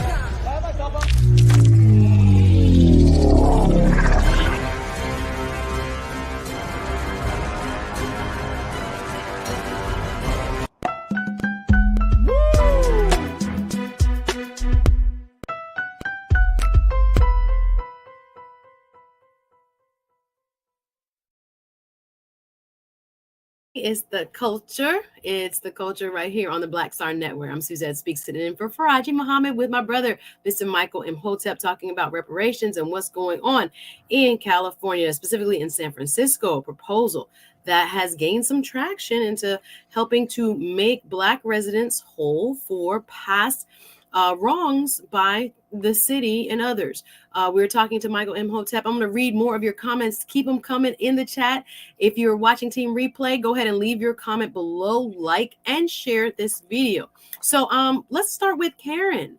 Karen Canera, I saw your comment, sis. Thank you again for being a part of the culture crew today. She said there wasn't slavery in California, and I think you said that too, Michael. Right. There was and is racism. The return of Bruce's Beach, and I love the Bruce's Beach example, to the great grandson was the best example of reparations so far. He sold it back for $20 million. Do you want to make any kind of comparison there? Well, when you read the articles dealing with the California Reparations Task Force, one of the things they talk about repairing the damage of is the theft of land, like with Bruce's Beach, okay? And then in the San Francisco area, you have the Fillmore district, okay, which was a district that was wiped out by the expressways, and they had a lot of African-American homes. It was in the 1960s. So there's a good article from the Washington Post from February 27, 2023, San Francisco debates reparations $5 million each for Black residents, okay? And they talk about the Fillmore district in the 1960s was demolished, and this was a neighborhood once known as the Harlem of the West, and it displaced 883 businesses and about 20,000 people, most of them African-American, okay? So California has a history of this, but we see this across the country. So when we talk about repairing the damage, not just of 246 years of slavery, okay, but decades of housing discrimination, theft of land, racism, voter suppression, etc. Okay, so this is why you have to understand the laws and policies that were put in place that inflicted the harm, to understand the laws and policies that need to be put in place to repair the damage that was done. Understood, brother. We are going to stay with our audience and viewers. Let's go to another comment. Chris Big, I saw this comment stand out. You wrote, thank you, sir. Compensated Emancipation Act paid reparations to slavery owners at $300 per slave. That was only in Washington, D.C. That was the compensated. That was the compensated. Okay. This is the mistake people make. That was the Compensated Emancipation Act of April 16th, 1862, which was sponsored by a senator who was an abolitionist. It was passed by Congress, signed into law by President Abraham Lincoln, and it was about something like 2,900 petitions by slave owners that only applied in Washington, D.C. That did not apply to all slave owners in the country. All right. Okay, and we're just gonna finish the quote, and then you can respond as well. So I used that number to come up with $4.9 trillion adjusted for inflation. The mistake he's making is he thinks that applied to all of the African slaves in this country. It did not. That only applied to Washington, D.C. Go to the Zen Education Project, read the information they have on the Compensated Emancipation Act, archives.gov has it, etc. So this is why we really have to understand what it is that we're talking about. Because I hear people thinking that applied to all the slaves in the U.S. and all the slave owners. No, it did not. That was only for Washington, D.C. And that was in 1862 during the U.S. Civil War. Okay, very interesting. Y'all teaching me here, and I'm enjoying the conversation. I'm a historian. I've been studying history 33 years. Google my name. Visit my website, theafricanhistorynetwork.com. There's a reason why I'm in 7 documentaries. Okay, well, I think also maybe and just to play devil's advocate, they perhaps do know it only applied to D.C., but are still using it. Okay, so most people don't. If they did not, then we're definitely glad that you have highlighted that. But if they do, I think just the number he's trying to come up with is based on one example. You disagree with that? Most people don't know it only applied to Washington, D.C. Okay. And the other thing is a lot of people confuse what Great Britain did in 1834 with the Slave Abolition Act when they abolished slavery and they paid reparations to 46,000 British slave owners. And they took out a loan for about 19 million pounds. And that was for the 800,000 enslaved Africans. Okay. A lot of people can confuse what Great Britain did with what the U.S. did. Okay, understood. Thank you. Keeping us on our toes and keeping us accurate. I appreciate you, Mr. Michael M. Hopetep. We're going to go next to, let's bring up Oil King. I saw this quote, just give me housing. I think when we were talking about housing, sir, this quote was used then. And he said, don't call it reparations. We have plenty of housing programs. So he said he doesn't need the title reparations, although it could be used to make Black people whole. I know you went kind of in depth with that. Do you think that is one of the, I guess, most reasonable or possibly, which I say, you use the word resistance, probably would be least resisted means of providing Black folk? Coming from the federal government, part of it. See, we have to have comprehensive repairing of the damage. It's not going to be just one thing. It's not going to be just one bill. Okay. So home ownership, and not just home ownership, free property taxes. Because see, there's a history of African Americans having their property taxes over assessed, and then we lose our home when we can't pay the property taxes. This is one of the ways our land has been stolen from us. Over assessing property taxes, the heirs' property rights. When it comes to a loophole, when it comes to land ownership, and this is one of the ways that a lot of African American farmers have lost their land with the heirs property loophole. Which is say for instance, say if 10 grandchildren inherit land, okay, from their grandfather or grandparents, and then one of them sells the land to a speculator, part of their land to a speculator, then there's a loophole that allows them somehow to be able to take over the rest of that land. This is heirs property. All right. When you study this, we've lost millions of acres of land through that. So it can be part of a comprehensive repairing of the damage. But this is why you first have to understand what happened to us. And one of the mistakes we make is we try to start studying our history in slavery. As a historian and as a student of Professor James Small, Dr. Leonard Jefferson, Professor Kabahai Watha Kamene, I have to say, when we talk about repairing the damage and making us whole again, we first have to understand who African people were and what African people had before we were put into an institution of slavery that stripped us of our history, names, culture, spiritual systems, folklore, mores, nationalities, things of this nature, and put us into an institution that put us into the category of chattel. You can't start studying our history in slavery because you missed the thousands of years of history prior to that. So when we talk about repairing the damage, I want to be restored to the level that my ancestors had prior to slavery, not get a check because they didn't get paid during slavery. This is a totally different concept. I was going to say that conceptually, I've never heard reparations placed as in what we would have been I'm trying to tell you, we have to refashion how we think about repairing the damage. You first have to analyze the damage that was done. That's very deep. I love this question. We got to take a quick break after this, but Lana L says, does the African History Network have a reparations class? I would love to. We have history class. You and me both, sis. We have history classes that I teach that deal with not just the history of slavery, but thousands of years of history leading up to slavery taking place. I teach that on Saturdays, 2 p.m. Eastern Standard Time. It's called Ancient Kemet, the Moors, and the Ma'afa, Understanding the Transatlantic Slave Trade, what they didn't teach you in school. And then the class I teach on Sundays, 2 p.m. Eastern Standard Time, Black resistance movements from the Haitian Revolution, the U.S. Civil War, Civil Rights Movement, and Black Power movement. So we deal with understanding, repairing the damage, reparations, things like that in both of those courses. Visit my website, theafricanhistorynetwork.com, theafricanhistorynetwork.com. You can register for those. And I'm also teaching I'm doing a free online lecture Saturday, March 18th, 12 noon Eastern Standard Time, in honor of Women's History Month, or Black Women's History Month. It's called Great African Women in History, the Mothers of Civilization. So you can register for all that at our website, theafricanhistorynetwork.com. But we do deal with understanding reparations better and repairing the damage and who we were before we were put into the institution of slavery. I love it, y'all. We have more time. Listen, I got to get to a few more comments. I'm enjoying this conversation on reparations with Mr. Michael Imhotep. We got to take one more quick break, y'all. Don't go anywhere. We're going deep. I'm Suzette Speaks in for Farajii Muhammad. More of the culture right after this.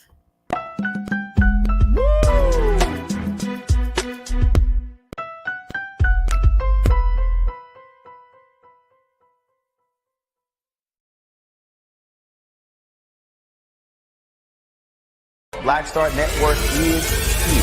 Oh, no punch! I'm real revolutionary right now. Thank you for being the voice of Black America. All momentum we have now, we have to keep this going. The video looks phenomenal. See, this difference between Black Star Network and Black-owned media and something like CNN. You can't be Black-owned media and be scared. It's time to be smart. Bring your eyeballs home. You dig? When you talk about blackness and what happens in Black culture, we're about covering these things that matter to us, speaking to our issues and concerns. This is a genuine people power movement. There's a lot of stuff that we're not getting. You get it, and you spread the word. We wish to plead our own cause.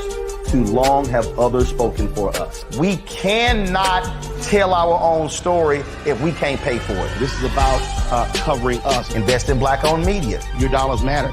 We don't have to keep asking them to cover our stuff. So please support us in what we do, folks. We want to hit 2,000 people, $50 this month, raise $100,000. We're behind 100,000, so we want to hit that. Y'all money makes this possible.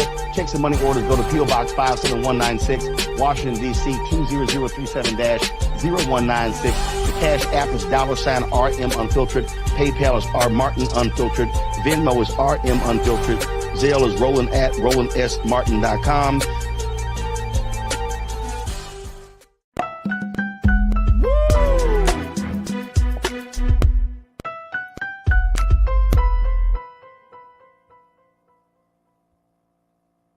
We're back. I am Suzette Speaks in for Farajii Muhammad right here on The Culture, enjoying a deep conversation with my brother, Mr. Michael Imhotep. We're talking reparations, y'all, and we're going to bring him back now. I wanted to ask you, brother, about why the federal response has been so stalled. The last thing I remember is Ta-Nehisi Coates doing a wonderful presentation before Congress, making the case for federal level reparations. Where are we now with the federal response? Has the Biden administration made any moves, and why or why not?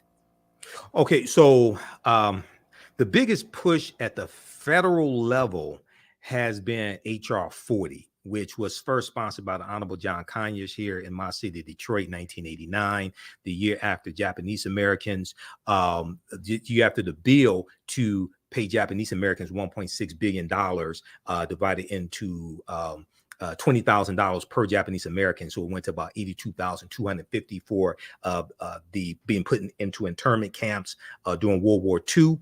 The year after that, John Conyers introduces HR 40. And the 40 comes from 40 acres and a mule, which is special field order number 15.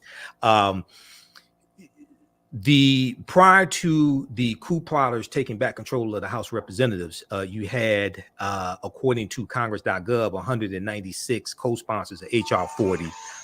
None of them were Republicans. I've heard that you had 217 co-sponsors. It takes 218 votes to get any bill passed in the House. Now, the problem is in the Senate, you're going to need 60 votes in the Senate. No Republicans support reparations in the House or the Senate, not even the black ones. So even with 51 Democratic senators, and I'm not sure Joe Manchin or Kirsten Sinema supported either, but you need 9 Republicans to vote for it. At the federal level, what really should happen is we have to push for the policies that we want and take the term reparations off of it. The majority of the people in the House and the Senate that got to vote for this stuff are white. 95% of the U.S. Senate is white, and you need 60 votes in the Senate.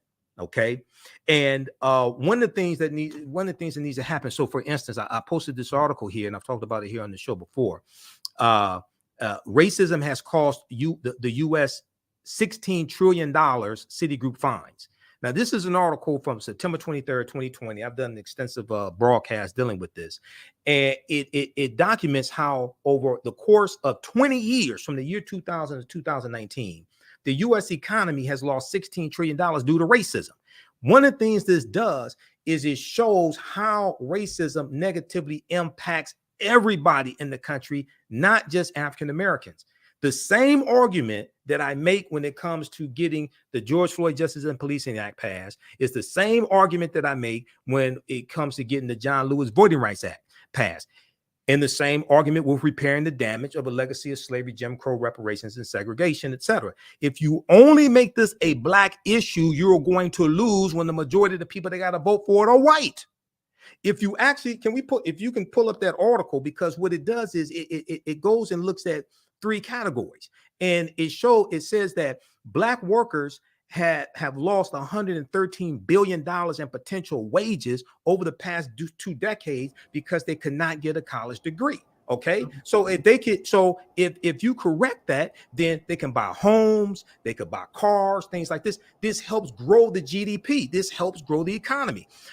Number 2, the housing market lost $218 billion in sales because black applicants could not get home loans. This helps banks. This helps real estate agents, etc. This helps grow the economy. Number 3, about $13 trillion in business revenue never flowed into the economy because African-American entrepreneurs could not get access to bank loans. Most importantly, they go on to say the U.S. could have $5 trillion in gross domestic product over the next 5 years if those gaps and others were closed today. This is dealing with laws and policies. So when you repair these laws and policies, it helps everybody. Wow.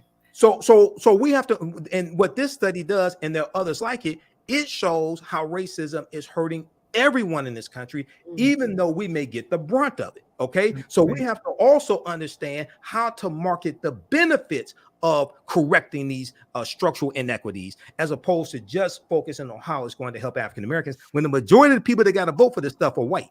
Yeah, I've never heard it framed that way, quite frankly. My degree's in business administration, not history. Yeah, and I'm thinking to myself, would people rather, and again, maybe commentators would agree or disagree, do you think that the majority population would rather shoot themselves in the foot than actually make money and allow black people to also make money? Like, that's what that's saying. Is am I incorrect? In business school, we talk about a win-win proposition. Right. If I want a deal from you, I got to explain to you what's in the deal for you, how it's going to help you. Okay. And that, even though you have a lot of people who mean well and their hearts are committed to this, that largely that's not what's happening. Right. We have to talk about how correcting these structural inequities will help everybody. Yeah. Wow. Okay. Not even though we'll get the majority of the benefit because we got the majority of the harm. This will help repair America also. That's amazing. Policies that are good for African Americans are good for America in general. In general, that I believe as well. Let's go to a few more comments, y'all. We have about 10 minutes left. Chris Big, I saw when you responded to what Mr. Imhotep proposed. Chris's opinion states when the damages begin is a legal question as opposed to a historical one. Thank you for your comment. Let's go to Lana L next. Thank you, sis. She wrote, HR 40 has been dismantled to garbage. Now, if we don't even have the votes in the Senate, nobody is voting for it in the Senate. What benefit does it have? Like, how can we continue to keep it at the fore? Many of us who, support one party or another, mostly the Democratic Party, see this as, something that they have kind of overlooked.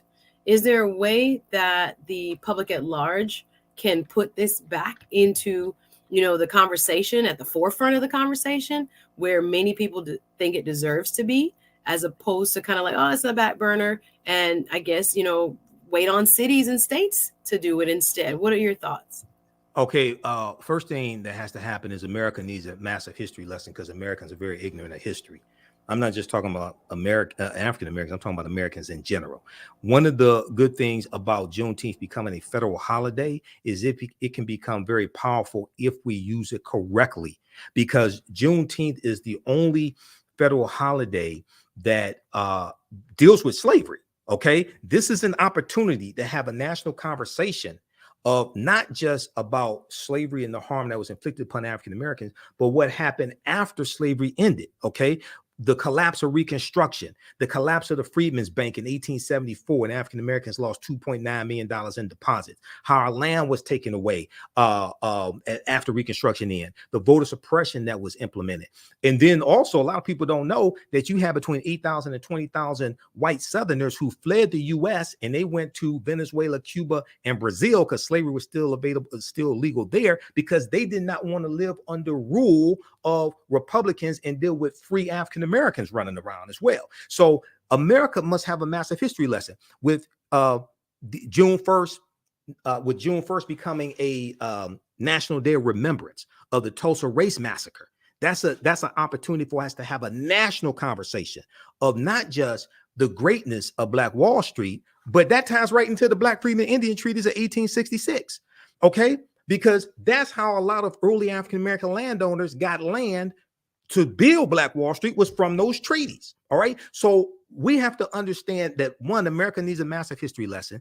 Two, you have to use that history lesson as a platform to push the policies that have to be put in place to help repair the damage. And three, talk about how repairing the damage will benefit everybody in this country, not just African Americans, when white people are the majority of the people who have to vote for these laws. Now, if we were 70% of the population, it'd be totally different with 13.5%.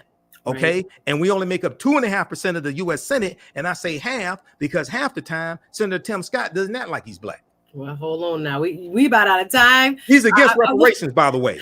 Tim Scott is? Okay. Tim Scott if he jumps into the race. He voted against the John Lewis Voting Rights Act. He blocked the George Floyd Justice and Policing Act. Okay, he voted against Judge Ketanji Brown Jackson. He voted against Kristen Clark being a deputy head of the Civil Rights Department of the Department of Justice. He's phenotypically Black, not consciously Black. All right, now we got to wrap up because there's so much more that we can say about this. I want to get a quick 30-second prediction. Now, this was through an advisory board in San Francisco. Do you think this actually gets adopted by the elected officials in San Francisco? The $5 million? Yes, any of it. I don't think the $5 million is. I think some of the other recommendations will. Now, the real test is what happens when lawsuits are filed. This is why you have to be on strong legal footing to withstand, because whatever you pass, laws get interpreted by the judicial branch of the government, and that can go to federal and it can go to the U.S. Supreme Court. All right, we're out of time. We'll have to leave it there. Thank you, Michael Imhotep, for doing work today on the culture. Appreciate you coming through.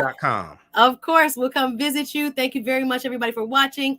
Please, if you are not already subscribed to my channel, I do have a little YouTube channel going on. Go over to Suzette Speaks. Just look it up on YouTube, Suzette Speaks. And I want to thank my brother Farajii Muhammad for allowing me to fill his very large shoes right here on The Culture. I appreciate all the Culture fam for watching, commenting, sharing, and for holding us down in general. I hope you enjoyed the conversation. I'll be back tomorrow, also guest hosting. That's it for us today, y'all. We'll see you tomorrow. Thank you so much for watching.